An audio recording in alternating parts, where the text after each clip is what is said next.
Welcome to the QuickPro camera guide for the Canon EOS Rebel T3i. This is a great camera that will capture amazing images as well as HD video. We hope that you'll enjoy learning more about it with this guide. This guide is meant to be a study tool to be used in connection with and not a replacement of your camera's owner's manual. You can watch it entirely in one sitting or by chapter. The functions and features of the T3i that we cover are designed to give you a solid working knowledge of your camera. Our goal is not to only explain how to adjust the settings on your camera, but also help you understand when and why you would be motivated to take creative control of your camera. It's really not possible to cover every possible configuration on your camera, but we will provide you with a very solid foundation to build your digital photography skills on. With this new information, you'll be able to improve your ability to capture great pictures in a variety of shooting settings. The T3i has an impressive 18 megapixel image sensor, a fully articulated 3-inch LCD screen, a new intelligent auto mode, creative controls and filters, adjustable auto lighting optimizer, a new feature guide, and many other features and functions that we'll discuss in this guide. Let's get started.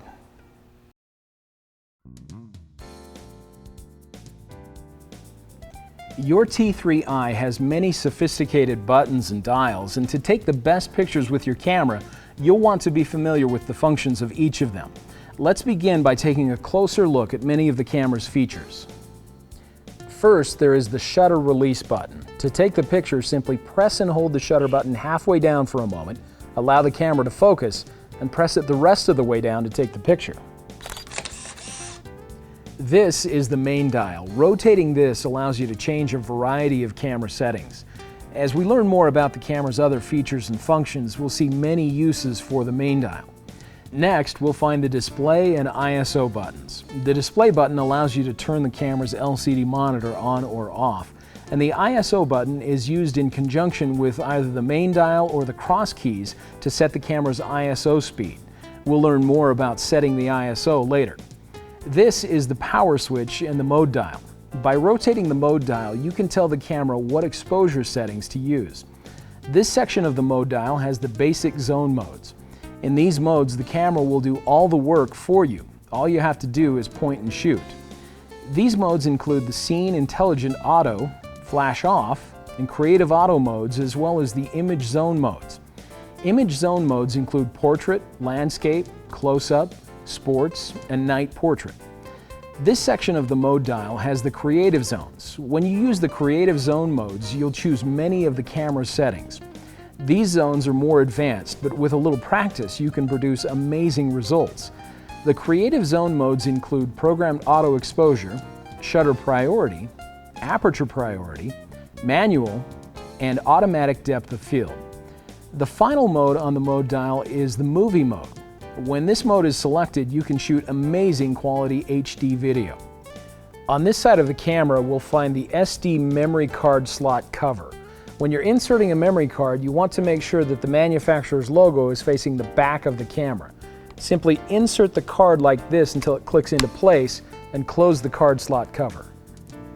Before you start taking pictures with a new memory card, it's a good idea to format it.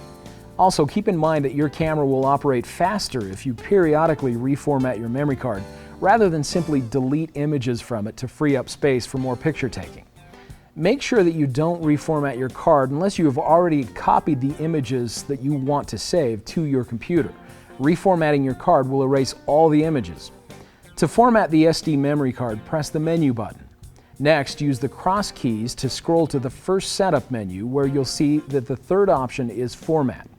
Press the Set button to see the format options. Highlight OK and press Set again. On the other side of the camera, there are several important buttons. This is the Flash button. Pressing this button will make the camera's built-in flash pop up in the creative zones. The flash will pop up and fire automatically in the basic zone modes: Auto, Creative Auto, Portrait, Close-Up, and Night Portrait.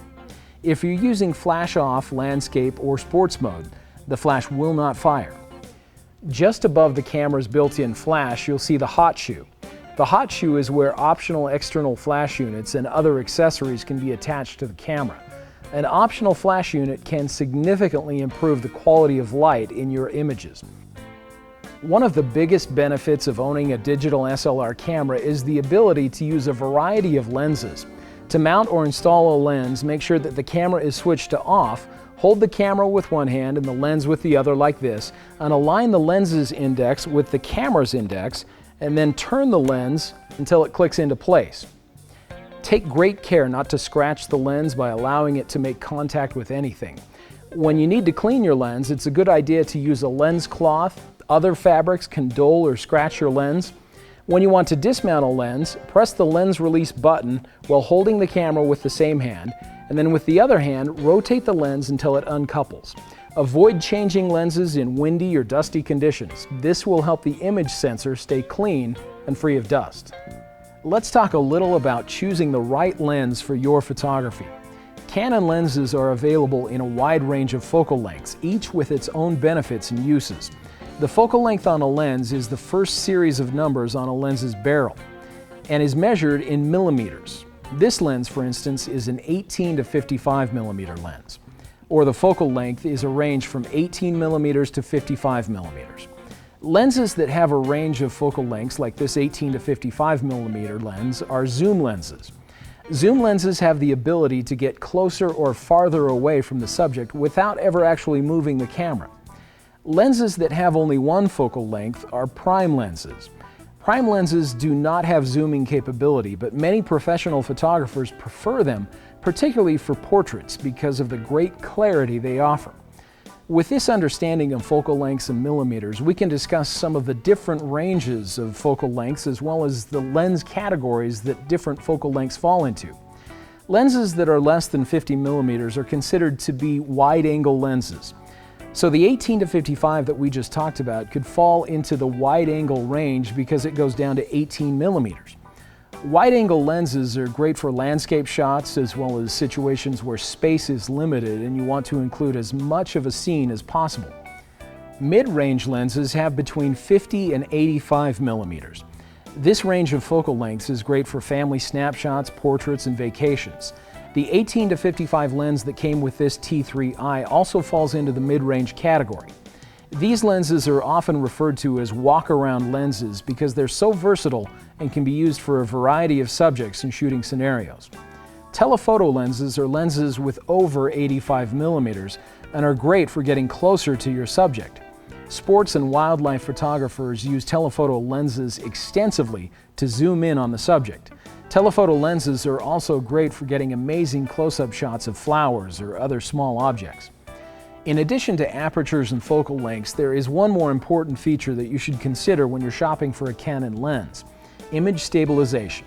Image stabilization will help you get sharp photos at slower shutter speeds. This feature is especially useful in low light conditions and can make the difference between a photo like this and a photo like this. The image stabilization feature is not available for all lenses and is activated with a small switch on the lens barrel, normally located under the auto manual focus switch. On this side of the camera, you'll find two terminal covers, which will allow you to connect the camera to other devices. Here you can connect a remote control, and this terminal allows you to use an external microphone when recording movies.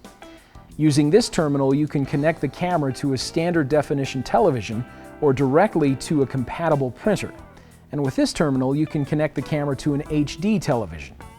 Now let's take a look at the back of the camera. The most prominent feature is the fully articulated 3-inch LCD screen. When rotating or tilting the LCD monitor, note that it will pivot, tilt, and rotate in specific directions, and forcing the monitor in a direction other than is intended may cause damage. This screen serves several purposes. First, it displays images that have been taken. Using the camera's cross keys, you can scroll through the images on the memory card. Second, when the mode dial is rotated or the display button is pressed, the LCD monitor provides fast and easy access to the camera's shooting settings in the shooting settings display. Third, when the menu button is pressed, the LCD monitor displays the camera's menu settings, where you can change many important settings in the camera. Directly above the LCD monitor is the viewfinder, where you can see the camera settings when you're taking the pictures. Before you start taking pictures, you'll want to focus the viewfinder. To do this, use the diopter adjustment dial located to the right of the eye cup. Rotate the dial until the automatic focus points in the viewfinder are in sharp focus. At the bottom of the viewfinder display, you can see the shutter speed, aperture, and ISO settings, as well as the exposure meter in the creative zone modes, the maximum burst, or the number of photos you can take without waiting for the camera to catch up, and the focus confirmation light. Over the screen, you will see the camera's focus points. When the shutter is pressed halfway to focus, the areas where the focus points turn red will be in focus. The Live View Movie Shooting button will allow live view shooting where the scene is displayed on the LCD monitor instead of in the viewfinder. This button has two functions. First, it is the aperture button.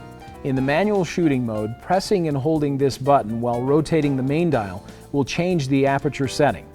Second, this is the exposure compensation button. In the camera's creative zones, with the exception of manual mode, you can press and hold this button while rotating the main command dial to adjust the overall brightness of the image. If you place the exposure compensation cursor at the plus side of the scale, the image will be brighter. And if you place the cursor toward the minus side, the image will be darker. After you've taken the photo, you'll want to be sure to set the exposure compensation back to 0. Below the aperture exposure compensation button is the Quick Control Direct Print button. This button also has two functions.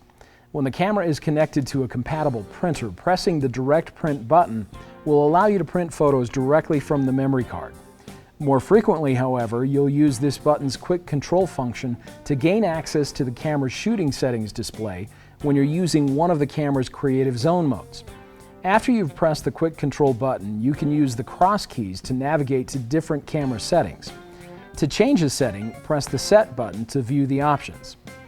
This is the shooting mode, the shutter speed, aperture, and the ISO setting. When you're in the Quick Control screen, you can quickly change any of these exposure settings by simply rotating the main dial. Here is the exposure level indicator, exposure compensation amount. The exposure level indicator lets you see how far you are from the proper exposure level. We'll discuss more about exposure in Chapter 3. In the Quick Control screen, you can adjust the amount of flash here. Simply rotate the main dial to change the amount. Numbers with a minus sign indicate that the flash will make the image darker. Numbers with a plus sign indicate that the flash will make the image brighter. Here you can change the camera's picture style setting. You can rotate the main dial to scroll through the options, or you can press Set to view the picture style screen. There are 7 preset picture styles, and there are 3 user-defined picture styles, where you can define your own settings and save them as presets in the camera. Picture styles will be discussed further in Chapter 2. The next setting is the white balance setting and the Auto Light Optimizer. The Auto Light Optimizer is useful for improving an image's brightness and contrast automatically. This is the camera's focus mode setting, drive mode, metering mode, and image quality setting. Again, you can make adjustments to any of these settings by simply rotating the main dial, and we'll discuss many of these items in greater detail later in this guide. At the bottom of the shooting settings screen, this icon indicates that the Quick Control screen is not active, and that you'll need to press the Quick Control button to be able to adjust settings on the screen. Also on the bottom of this screen is the number of shots remaining indicator, which shows you approximately how many more photos can be stored on your memory card. As we've discussed, these are the cross keys. They're used for navigating the menu system, scrolling through images in Playback, and accessing information on the shooting settings display. These keys also have additional functions. The up arrow cross key provides access to the white balance settings. The right arrow cross key provides access to the camera's autofocus settings. The down arrow cross key will display the picture style options, and the left arrow cross key will display the camera's drive mode options. The drive modes determine how many times the shutter releases when you press the shutter button. The T3i has single shooting, continuous shooting, remote, and self-timer modes. With these shooting modes, you can take pictures continuously, single shots, or use the 2-second or 10-second self-timer. The single and continuous drive modes are set automatically in the basic shooting zones. You'll have full control of the drive modes in the creative shooting zones. In single shooting mode, one picture will be taken when you press the shutter button completely. By selecting the continuous shooting mode, the camera will shoot about 3.4 pictures per second. The camera will shoot continuously while you hold down the shutter button completely. The next drive mode option is the self-timer remote control option. This option is great for use with an optional remote shutter button. The next drive mode options are the 10-second and 2-second self-timer options. The self-timer option will allow you to include yourself in the photos. The final drive mode option, the timer icon with a C, allows you to take a specified number of continuous shots using a 10-second self-timer. Press the up and down arrow keys to specify the number of multiple shots to be taken with the self-timer. Below the cross keys, you'll find the Playback button and the Erase button. These buttons are the Magnify and the Reduce buttons. We'll discuss more about these buttons later in the guide.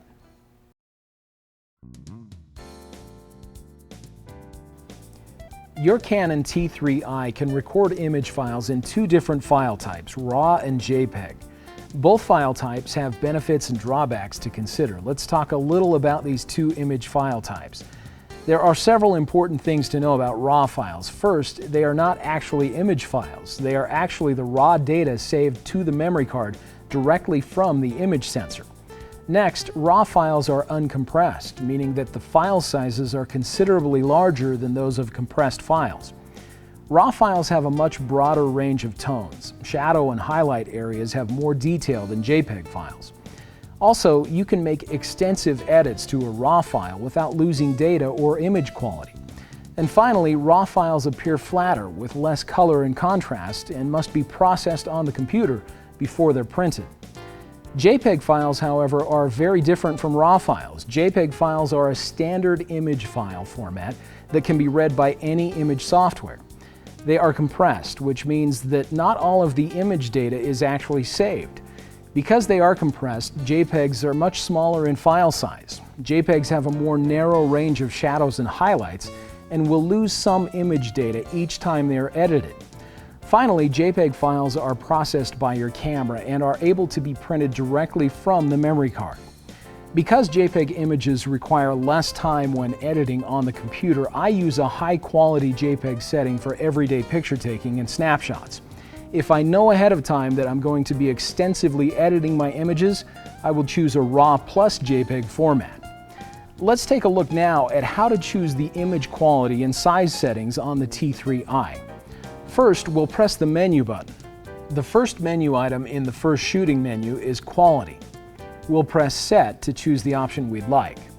You'll notice that for each of the large, medium, and small quality settings, there are two icons. This icon indicates the higher quality JPEG format with lower compression, and this icon indicates a lower quality JPEG with higher compression. Both formats will use the same number of pixels to record the image. The only difference is the compression of the file. For all of the image quality settings, the camera will show you the number of megapixels the camera will use to record the photo, the pixel count, and the number of shots you'll be able to fit on your memory card with that image quality setting. The large quality settings use all 18 megapixels. The medium settings use about 8 megapixels, and the small settings use about 4.5 megapixels. The S2 and S3 settings use 2.5 and 0.3 megapixels respectively. These lower quality JPEG settings are useful if you know that you'll only be using the files for email, but I generally like to use the highest quality JPEG setting. The last two options are the RAW quality options for the T3i. The first RAW quality option is the RAW plus large high quality JPEG. When you use this setting, the camera will record a high-quality JPEG in addition to the RAW image file. The other RAW option records only the RAW image file. We've talked a lot about image quality and file types in this chapter. Now let's talk a little about how to archive and back up these files for future use and safekeeping. It is important to always have your files saved in at least two different locations. There are many ways you can back up your files, and we'll discuss a few of them here, including CDs and DVDs, external and redundant hard drive systems, and online backup services. Regardless of which methods of backup you choose, you'll want to have a regular system for backing up your files. It's a good idea to create backups at the same time as you download the files from your camera's memory card for post-processing. Remember to create backups in two different locations in addition to your regular working hard drive. Also, you'll want to create backups of your processed images at set times each day, week, or month, depending on how frequently you are updating or adding to files on your computer. The most affordable way to create a backup for your files is to burn them to CDs or DVDs.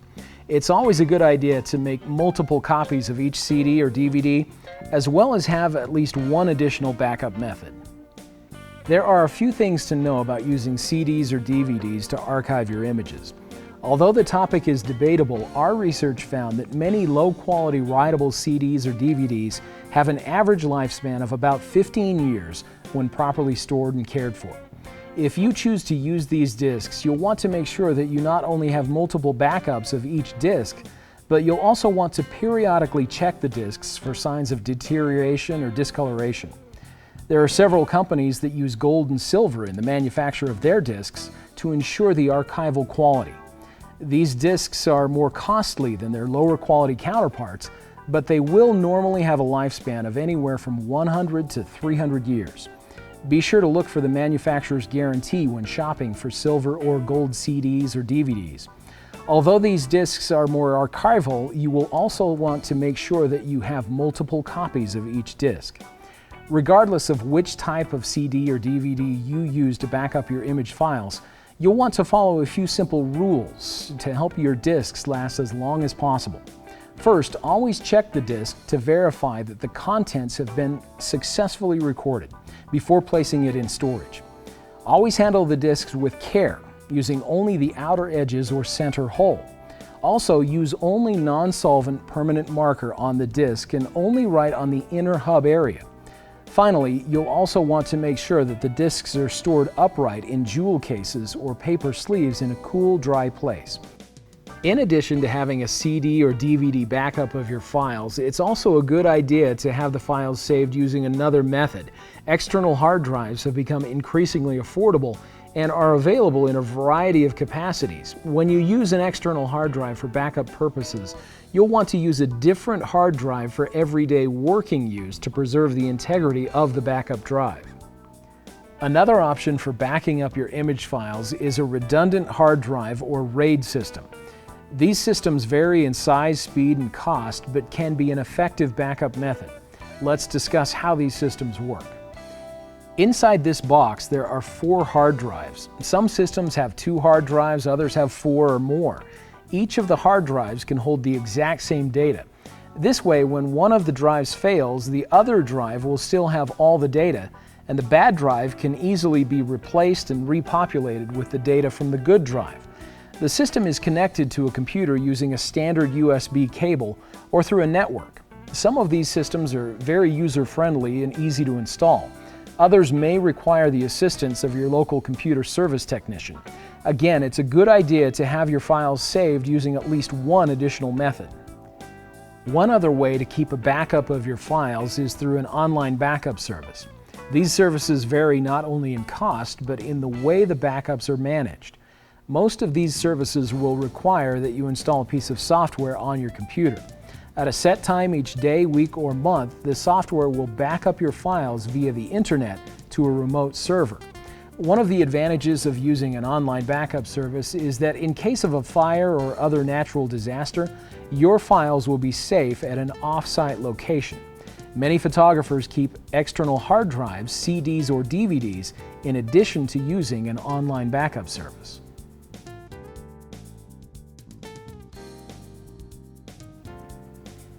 One of the most important concepts in photography is exposure, or the amount of light that falls on the camera's image sensor or film. A properly exposed photo will have good detail in the shadow, midtone, and highlight areas. Photos that are too bright are overexposed, and photos that are too dark are said to be underexposed. There are 4 ways that your T3i measures light. These are the camera's metering modes.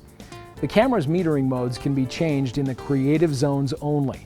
To access the camera's metering modes, we'll press the Quick Control button to access the Quick Control screen and navigate to the metering mode icon.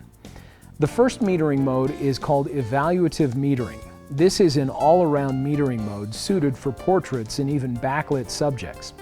The camera sets the exposure automatically to suit the scene. This is a good mode to use for many situations, but sometimes when the scene is very bright or very dark, you'll want to use a different metering mode. The next mode is partial metering. This is effective when the background is much brighter than the subject due to backlighting. Partial metering covers about 9% of the viewfinder area at the center. Spot metering is for metering a specific part of the subject or scene. The metering is weighted at the center, covering about 3.8% of the viewfinder area. The center-weighted average metering mode is weighted at the center and then averaged for the entire scene. In this guide, we'll cover some basics of using aperture, shutter speed, and ISO for taking properly exposed photos. If you'd like to learn more about these photographic concepts, as well as using light and composition, please check out QuickPro's Fundamentals series. Now that you know a little about how your camera sees and measures light to create properly exposed photos, let's talk a little about the shooting modes on the T3i. Your camera features a variety of shooting modes ranging from fully automatic to completely manual. This gives you a lot of flexibility and creative control over your photos. You can adjust the exposure, shutter speed, and depth of field settings on your camera to help create the pictures you want. As you become more familiar with these concepts and principles, you'll improve your ability to capture the best pictures possible. This section of the mode dial contains the basic shooting zones for your camera. These zones include the Scene Intelligent Auto, Flash Off, Creative Auto, and Image zones. The basic shooting modes are icons. When shooting in any of the basic zone modes, all you do is point and shoot. The camera sets everything automatically. Throughout this guide, we have mentioned the creative zones. These zones are the modes where you can control many of the camera's settings like aperture, shutter speed, ISO, white balance, flash, as well as a variety of other settings. This section of the mode dial has the creative zones. These zones include P or Program AE, TV or Shutter Priority, AV or Aperture Priority, M or Manual, and ADEP or Automatic Depth of Field. The first mode is called Programmed AE mode and is represented with a P on the mode dial. The P stands for Program and the AE for Auto Exposure. In this mode, the camera automatically adjusts shutter speed and aperture for optimal exposure. This may seem similar to the auto modes in the basic zones, but with the P mode, you have control over the camera's aperture, shutter speed, focus mode, drive mode, and built-in flash settings. To operate in this mode, turn the mode dial to P. Press the shutter button halfway down to activate the viewfinder. To monitor the aperture and exposure settings, look through the viewfinder, hold the shutter halfway down to focus, then press the shutter all the way to take the picture. If you'd like to change the camera's shutter speed and aperture combination, simply rotate the main dial. The next setting on the mode dial is the TV or Shutter Priority mode. The TV stands for Time Value. The Shutter Priority mode is useful for times when you want to control motion in a scene, whether it's freezing action or blurring the motion of the subject. In this mode, you'll set the shutter speed and the camera will automatically select the correct aperture value. To use the camera in Shutter Priority mode, set the mode dial to TV. Hold the shutter button halfway down to allow the camera to focus, and rotate the main dial to set the shutter speed.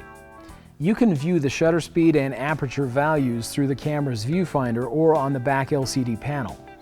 The next setting on the mode dial is the AV or Aperture Priority mode.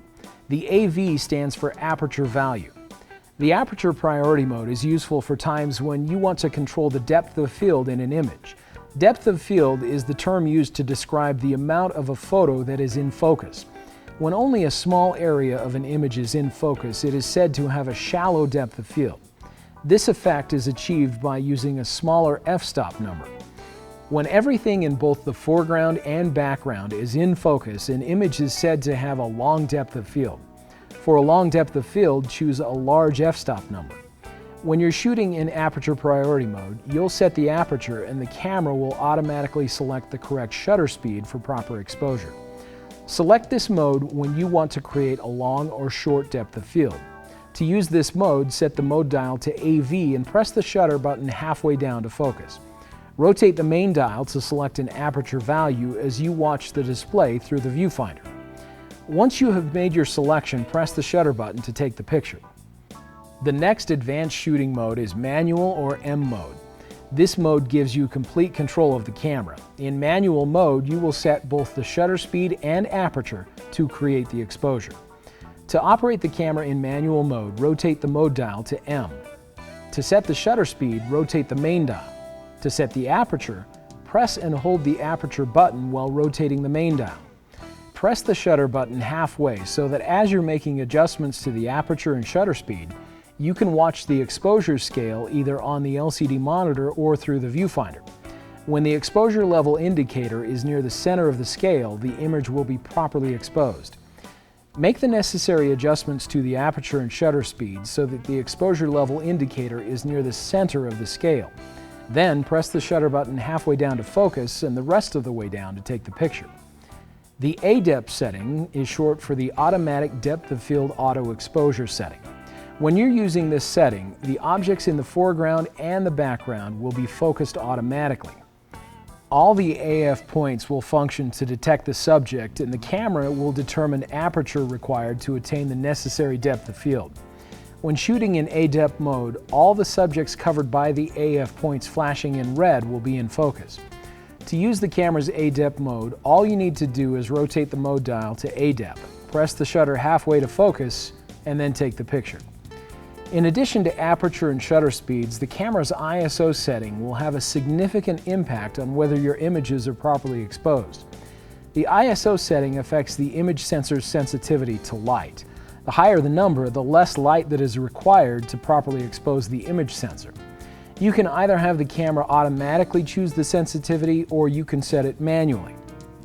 Here's how to set the ISO on the T3i. Press the ISO button to bring up the ISO speed options on the camera's LCD monitor. Use the cross keys to select the ISO setting you'd like and press Set to save changes. It's a good idea to set the ISO speed to suit the ambient light setting that you're shooting in. When you increase the ISO speed, a higher number for low light, a fast shutter speed can be used to avoid blurry images. Keep in mind that a higher ISO setting may introduce noise or grain into your images. An ISO setting that is too high for the shooting conditions will make the image lose quality, and you might even start to see particles in your pictures. Experiment with ISO settings to become more familiar with their range and control. The image sensor on your camera is very powerful. It gives you the flexibility to shoot in low light conditions and still get amazing pictures. Here is a guide that will help you have a basic idea of what ISO setting to use in various situations.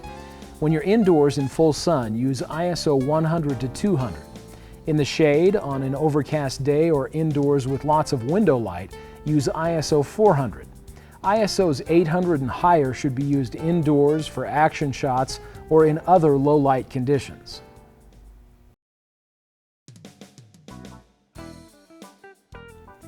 The Canon T3i has two features in addition to the camera's basic and creative zone modes that you can use to capture great photos and amazing HD video. First, we'll talk about the camera's live view mode, where you shoot as you're viewing a real-time image on the LCD monitor. To use live view, the first thing that we'll need to do is make sure that live view shooting is enabled in the camera's menu system. If you're using one of the basic zone modes, press the menu button and navigate to the second shooting menu. Here you can scroll to enable. Press Set to enable live view shooting. If you're using one of the creative zone modes, the live view enable-disable function will be available under the fourth shooting menu.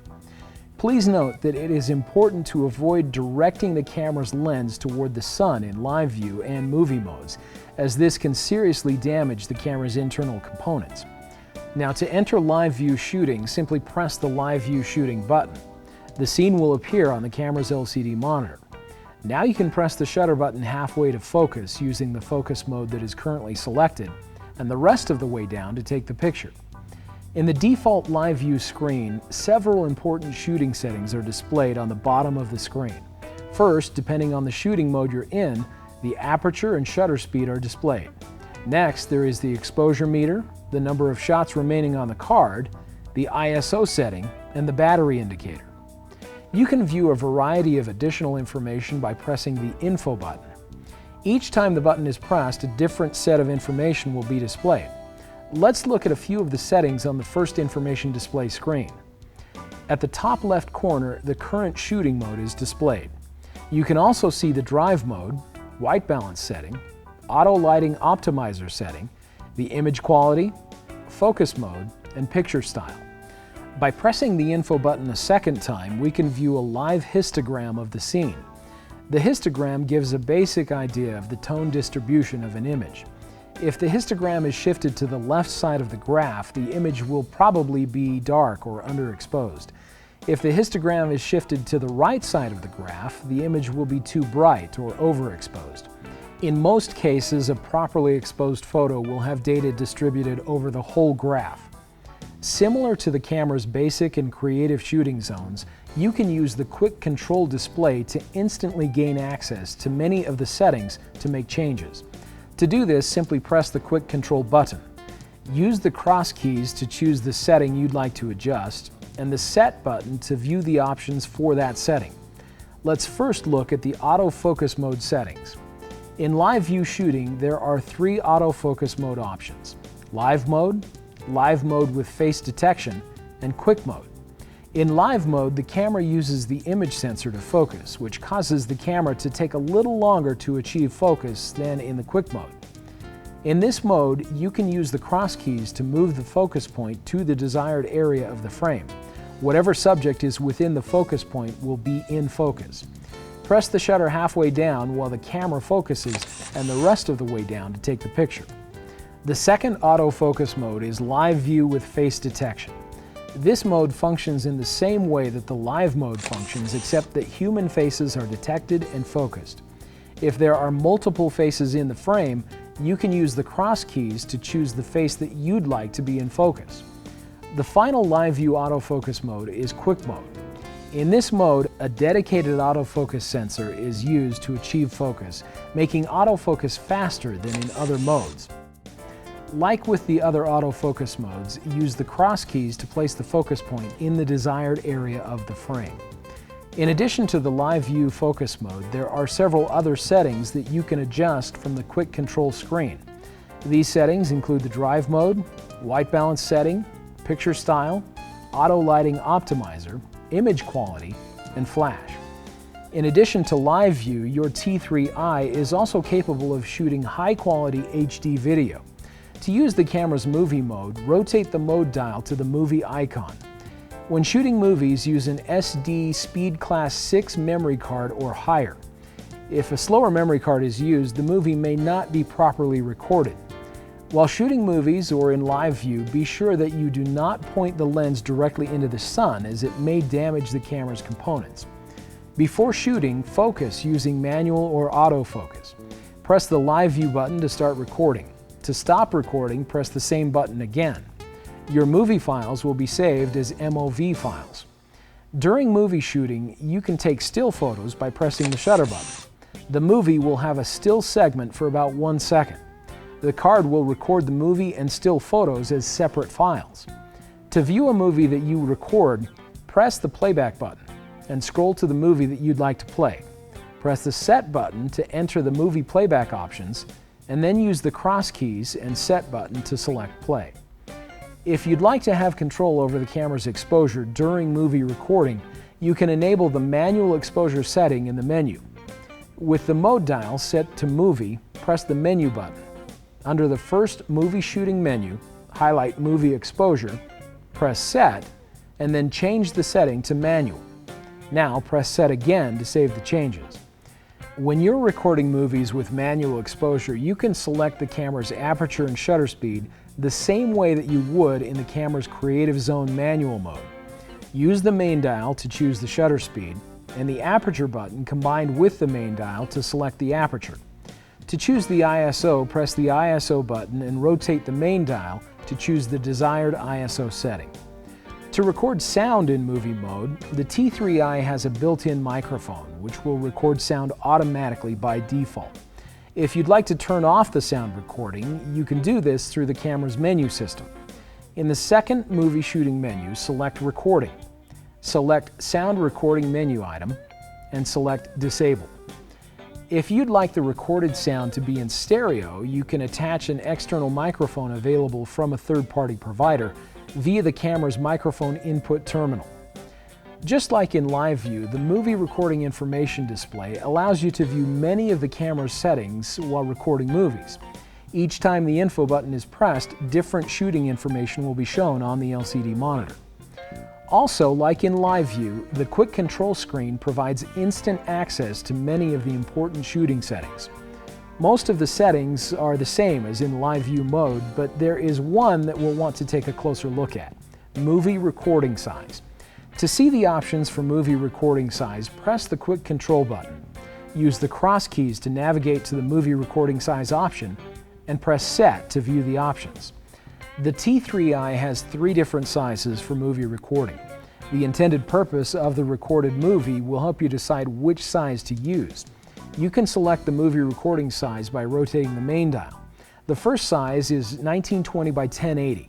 Choose this setting to record full HD video. With this size, you can choose from either 30 frames per second, good for general use movie recording, or 24 frames per second, good for cinematography style movie recording. The second recording size is 1280 by 720.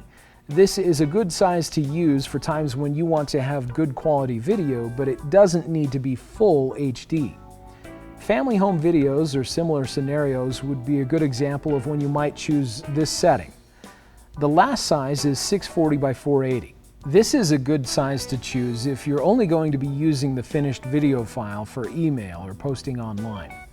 In addition to the movie recording size, you can also make changes to the movie digital zoom from the movie recording size screen.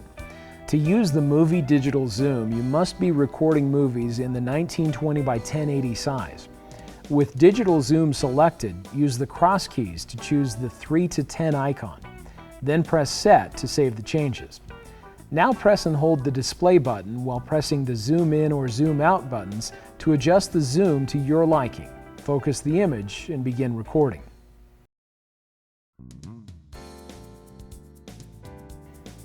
The Canon T3i has a large LCD monitor where you can review images, adjust menu settings, and access the information display. There are many options available for previewing images, and many of the camera's settings can easily be accessed through the information display. Let's discuss how to use these camera features. For basic playback of your images on the camera's LCD monitor, simply press the playback button. Then you can use the cross keys to scroll through the images. If you have a large number of images recorded on the SD memory card, you may find that it is easier to find the photos that you'd like to view if you display multiple photos on the screen at once. To do this, simply press the Zoom Out button. Pressing the Zoom Out button once will display 4 images on the LCD monitor, and pressing the Zoom Out button twice will display 9 images. From here, you can use the cross keys to scroll through the images and press the Set button for a full screen display of the image you'd like to view. You can also magnify images on the LCD monitor. This is a good method when you want to check for good focus in detail areas of the photo. Press the Zoom In button once or multiple times to see the desired level of detail in the photo. Then you can use the cross keys to scroll top to bottom and side to side on the photo. As you're scrolling through the photos on the camera's playback, you may find some images that you'd like to protect from accidentally being erased. To protect images, enter the camera's first playback menu and choose Protect Images. On the second menu screen, choose Select Images. Now all you need to do is scroll through the photos on the memory card. When there is one that you'd like to protect, press Set, and the Protect icon will be displayed on the image. You can then continue scrolling through the images to select any other images that you'd like to protect. You can then press the Playback button to return to the regular image playback. If you find a photo that didn't turn out, you can erase it from your memory card by pressing the Erase button. When the Erase dialog appears, select Erase and the image will be removed from the memory card. Note that once an image is erased, it cannot be recovered. Another feature that is available in the camera's image playback is image rotation. To enable image rotation, enter the first playback menu and select Rotate. Now you can scroll through the images on the memory card. When you find one that should be rotated, press Set. Each time you press set, the image will be rotated in a clockwise direction. When you're finished rotating photos, you can press the playback button to resume normal playback. Also in the camera's playback mode, there is a quick control screen which can be accessed using the camera's quick control button. Here you can instantly have access to several playback options for your images, including protect, rotate, rating, creative filters, resize, and image jump. We've already discussed protecting and rotating your photos, so let's talk a little about the camera's rating settings. Using this feature, you can assign a star rating from 1 to 5 for your photos. This is useful when you're sorting your images and deciding which ones to keep, print, or discard. Assigning ratings to photos is easy using the quick control screen. First, scroll to the image you'd like to give a rating to. Scroll to the ratings icon, then choose a rating and press set to confirm. The next option in the quick control screen is the creative filters. The T3i has 5 different creative filters that you can apply to your photos. First, there is grainy black and white, which will make your photo black and white and give you 3 levels of control for the contrast on the photo.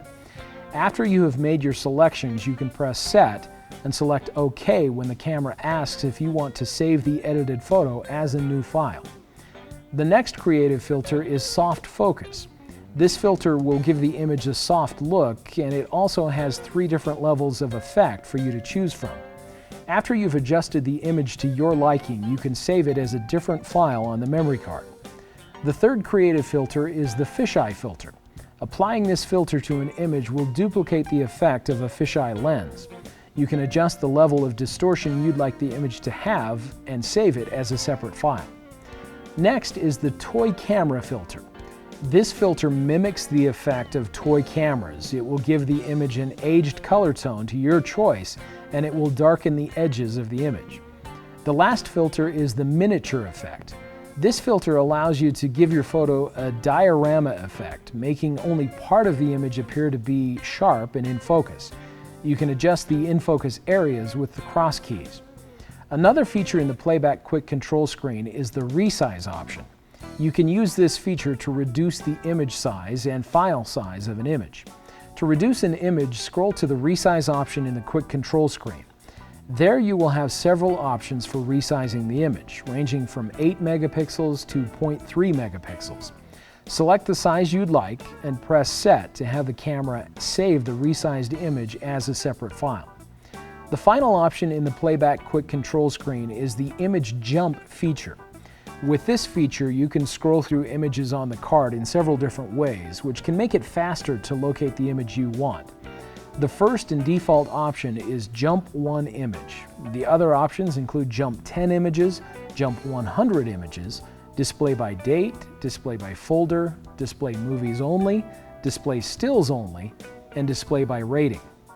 In addition to the camera's quick control screen, the T3i has 4 different playback screens that will each display different information about the image. Pressing the playback button will take you to the default playback display. The image is full screen on the LCD monitor and no extra information is visible. While viewing the default playback, you can press the Info button to see some basic information about the image. On the top left corner, you can see the shutter speed and aperture settings. On the top right, the folder number and file number are displayed. At the bottom left corner of the screen, the image number out of the total number of images is shown. By pressing the Info button again, you will see even more information about the image. In addition to the settings that were displayed on the previous screen, you will also see the shooting mode, the metering mode, the white balance, the flash mode or flash compensation, the image size, the histogram, the ISO setting, the picture style, color space, and the date and time the image was taken. The final playback screen is shown when you press the Info button once more. This screen shows a histogram for each of the red, green, and blue channels of the image. Here you can see the areas in any of the individual channels that are shifted to the left, showing the dark tones in that channel, or shifted to the right, showing the lighter tones in the color channel. If any of the channels have distribution that is shifted too far to the right, that color channel will be oversaturated and show little or no detail.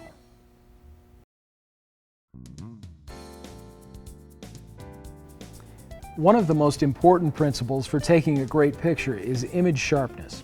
Image sharpness is affected by several things, including lens focus, camera shake, depth of field, and digital noise. Let's first discuss the focus modes that are available on the T3i. When you're choosing the focus mode, the main thing you'll want to think about is whether or not the subject is in motion. In the creative shooting modes, you can access your camera's AF shooting modes.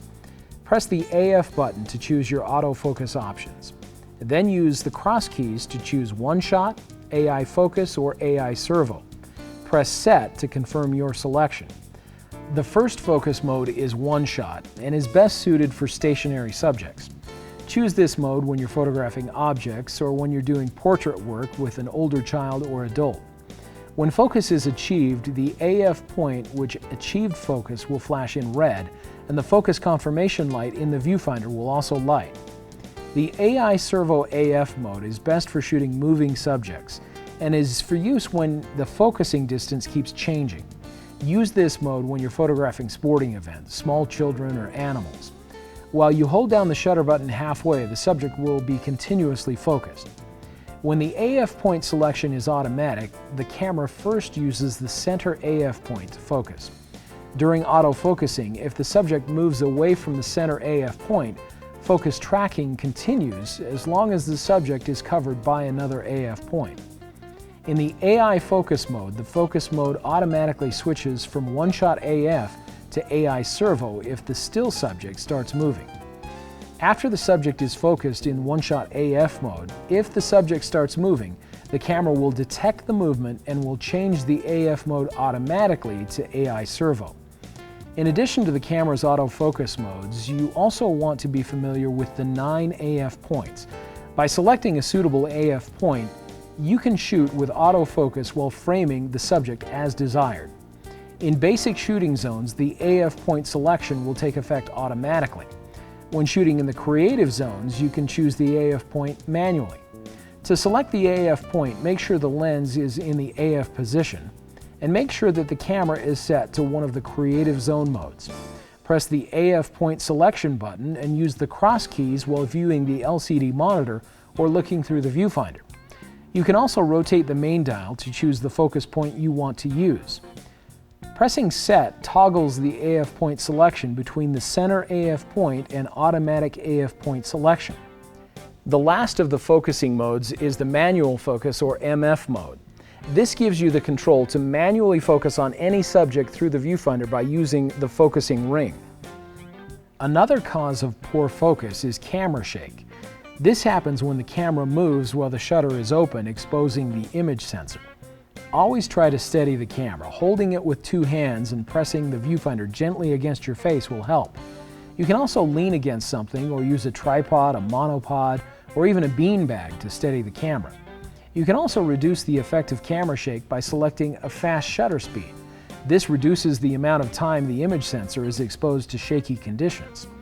A helpful rule of thumb is to set your shutter speed to 1 over the focal length. Confusing? Let me explain. If the focal length of your lens is 300 millimeters, for instance, you should set your shutter speed to at least 1/300th of a second. If the focal length is 30 millimeters, you might get by using a shutter speed as low as 1/30th of a second. Another cause of poor focus is digital grain, which is sometimes called noise. You can avoid noise by not enlarging an image too much.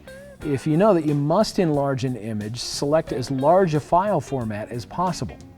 You can also keep out noise by photographing subjects that have good contrast. Finally, to reduce digital noise in your image, you can let your camera cool off for a moment before shooting more pictures after heavy use. An overheated image sensor will add noise to your pictures.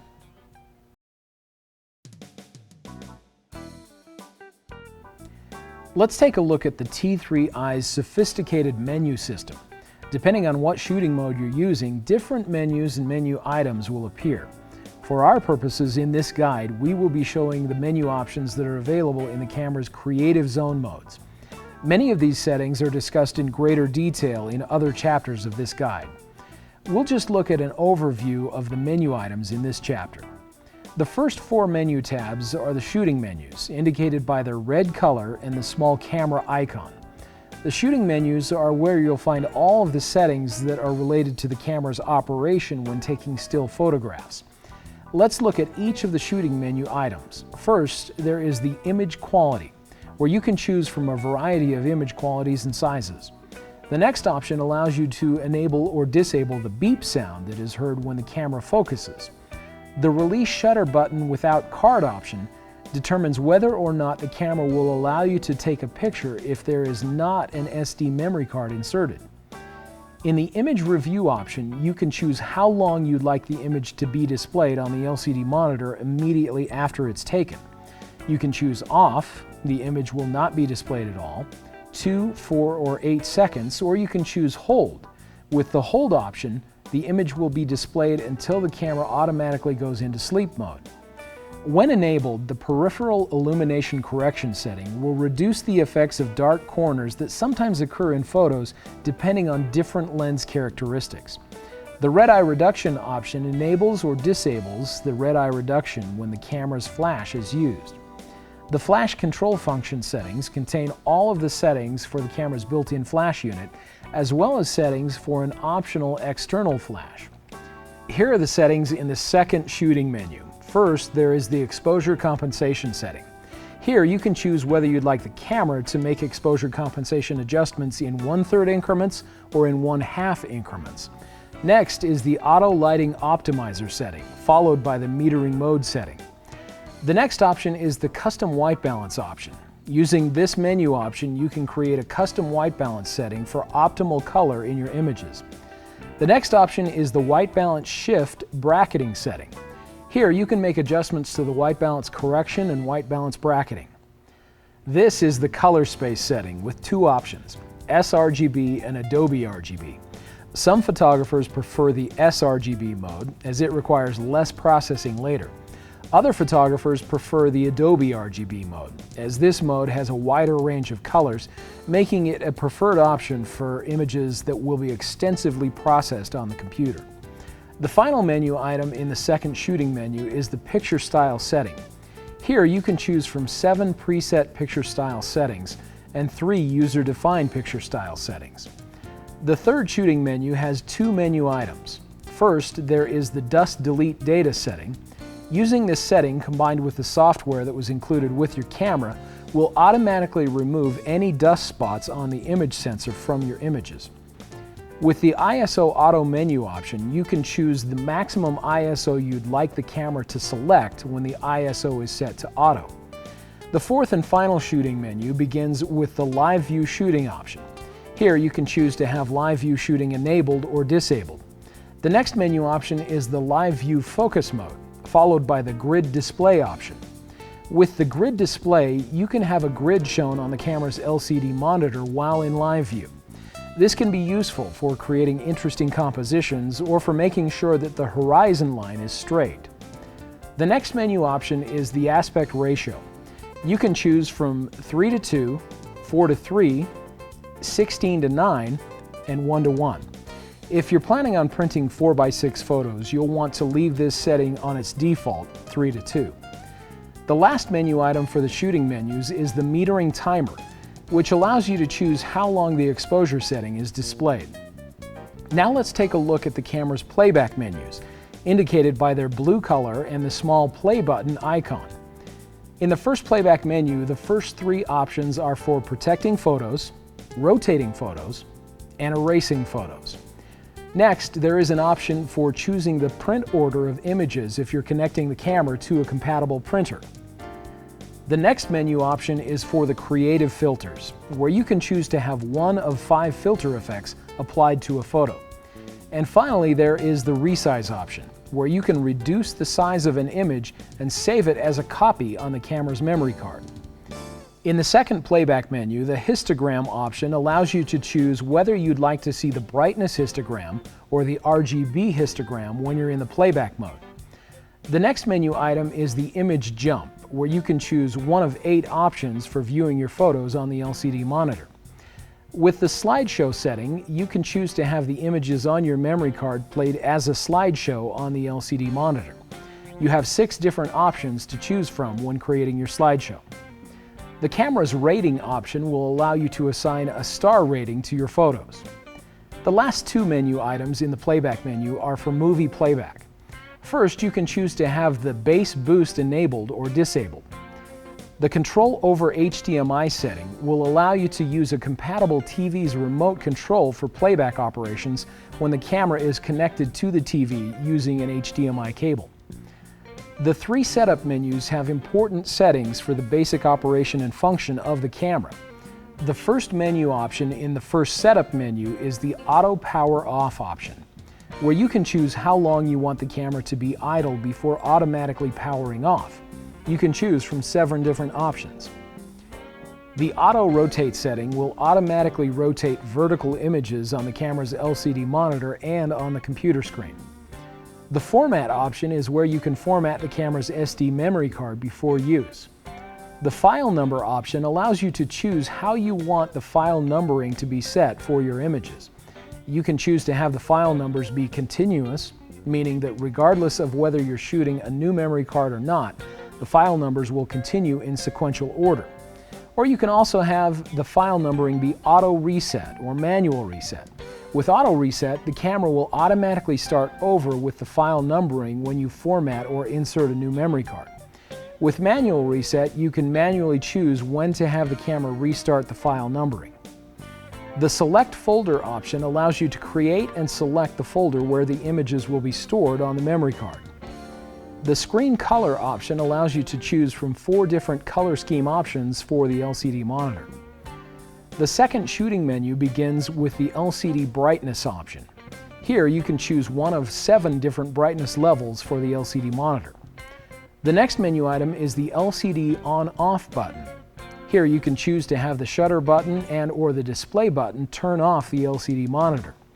You can also choose to have the LCD monitor remain on when one of those buttons is pressed. The next menu option allows you to set the camera's date and time and language. Here you can choose whether your video files will be recorded in NTSC or PAL. If you're in the United States, you'll want to choose NTSC. The next menu setting is the sensor cleaning option. Here you can choose from 3 different options for cleaning the camera's image sensor. The last setting in this menu is the feature guide. When this is enabled, a description of the mode or setting you're using will be displayed on the LCD monitor. The third setup menu has 4 menu items. First, there is the Custom Functions menu item. Here you can customize a variety of camera functions to your liking. Next, there is the Copyright Information setting. With this setting, you can enter your own copyright information, which will be part of the image data for every photo that you take. The Clear Settings option will allow you to reset the camera to factory default settings, and the Firmware Version setting is for updating the camera's firmware. The final menu is the My menu, indicated by the green color and the small star icon. With this menu, you can save frequently used menu items so you can find them quickly and easily. To register a menu item to the My menu, select Register to My menu, and scroll to the menu item you'd like to add. Press Set to select the menu item, highlight OK, and press Set again to save the item to My menu.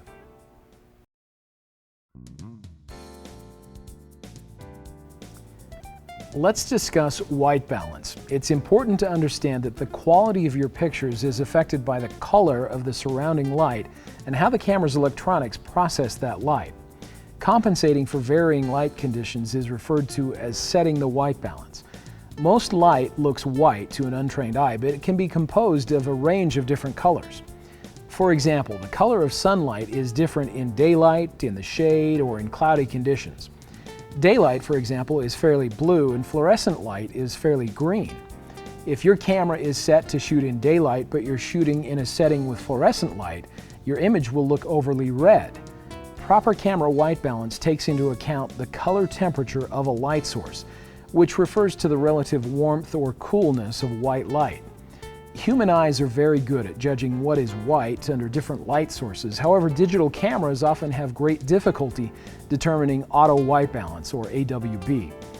Incorrect white balance can create unattractive blue, orange, or even green colors in your photos. The white balance scale is expressed in measurements of Kelvin. The higher color temperatures, measured in the area of 5600 Kelvin to 7500 Kelvin, represent situations like a sunlit or cloudy day. These shooting situations have a greater amount of blue tones and a lesser amount of red tones. Lower color temperature situations are measured in the area of 3200 Kelvin down to 1900 Kelvin and are found in lighting situations like standard lighting from a tungsten light bulb or candlelight. These types of shooting situations are found on the lower end of the spectrum and produce greater amounts of red tones and lesser amounts of blue tones. Once you get acquainted with the camera's preset white balance settings, you can try setting your own by using the camera's custom white balance feature. To use this tool effectively, you'll want to be familiar with the color temperature that is most effective for your shooting situation. Again, most light looks white to an untrained eye. Setting your white balance will help your pictures have the proper coloring. If natural-looking colors cannot be obtained with auto white balance, you can set the white balance manually to suit the respective light source. In the basic zone modes, the white balance will be set automatically. To access the white balance settings, press the white balance button. Here you can choose the white balance setting that will be best for your shooting scenario. Your camera will attempt to automatically determine the white balance when it's set in the auto white balance mode. This is the default setting, but you can get better results by setting a preset white balance or by manually customizing the white balance. The next white balance setting is daylight. Daylight is a great setting for taking pictures in the sunlight. This setting is marked with a sun icon.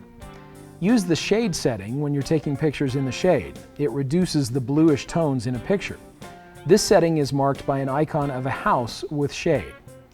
Use the cloudy setting when taking pictures on days that are overcast. This is marked with a cloud icon.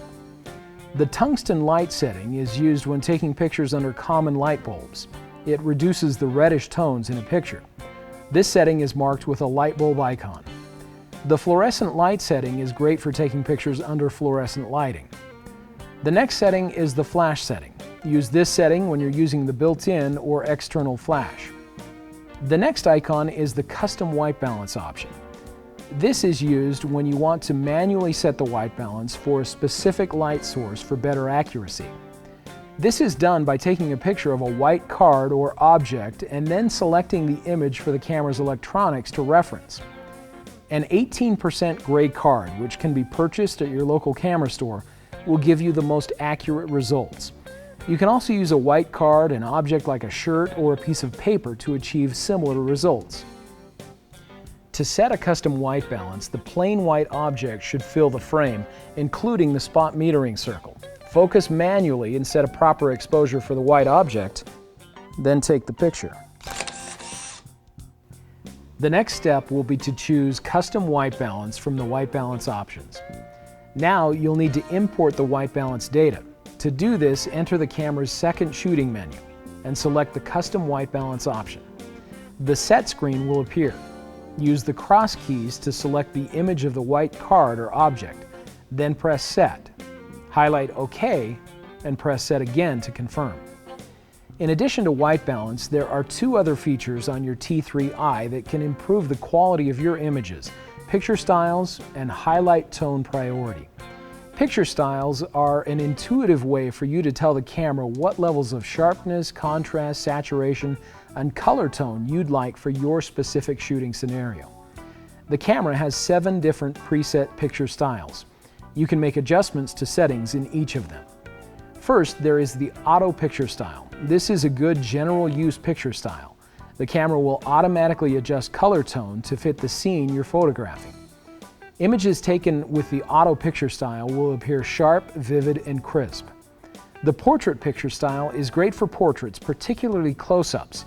It offers pleasant skin tones and makes the image appear a little softer. The landscape picture style is good for taking pictures of scenery outdoors. This picture style makes the greens and blues in the image more vivid. The neutral picture style is a good setting to choose if you wish to process your images with your computer. Colors in this picture style are neutral and subdued. The faithful picture style is also a good setting to choose if you're processing your images with your computer. When shooting under normal daylight, the color is adjusted to match the subject's color, The image is overall dull and subdued. The monochrome picture style is useful when you'd like to take black and white photographs. Note, unless you're shooting in RAW, images taken in this setting cannot be converted to color later. All of these picture styles are fully customizable. You can make changes to sharpness, contrast, saturation, and color tone. By pressing the down arrow cross key, we can access the camera's picture styles. We'll select one that we'd like to edit and press the Info button to view the details we can make adjustments to. To adjust one of the parameters, use the cross keys to scroll to that setting. Then press Set to select it. Now use the left and right arrow keys to make adjustments and press Set. Press the Menu button to save the changes. In addition to the 7 preset picture styles, there are also 3 user-defined picture style options. This option allows you to select and adjust a picture style to your liking and save it for future use. Registering a user-defined picture style is very similar to customizing a picture style, but with a few minor changes. First, select the user-defined picture style and press the Info button. Then choose the base picture style you'd like to customize and register, and press Set. Now use the cross keys to adjust a parameter, and press Set. Do the same with any other parameters you'd like to adjust. When you're finished, press Menu to save changes as a user-defined picture style. Now let's discuss a little about the camera's highlight tone priority feature. It is particularly useful for JPEG shooting, as overexposed highlight details are not recoverable in JPEG images. When enabled, highlight tone priority will preserve the detail in highlight areas of an image. To activate highlight tone priority, we'll navigate to the 3rd settings menu and select the first menu item, Custom Functions. Here we'll scroll to Custom Settings number 6, Highlight Tone Priority, and press Set to enter the dialog. We'll scroll to Enable and press Set to save the changes. With this feature enabled, images will have much better detail preservation in the highlight areas.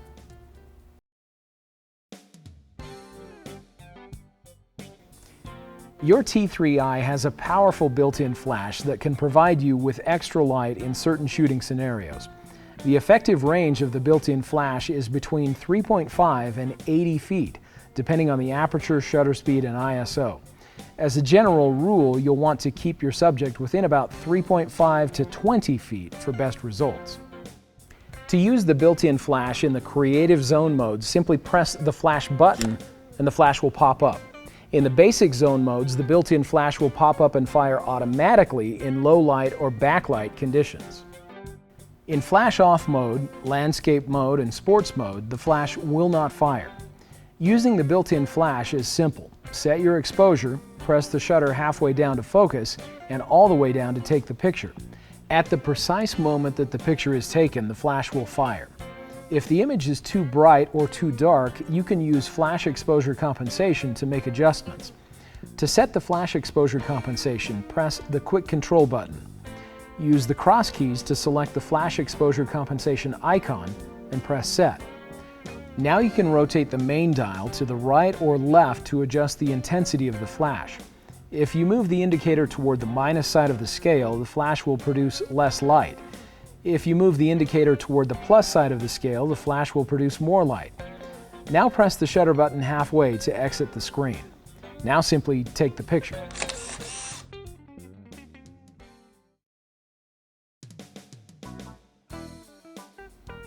To review, let's go through some examples of these situations to manually apply the principles learned in this guide. First, let's approach a portrait situation.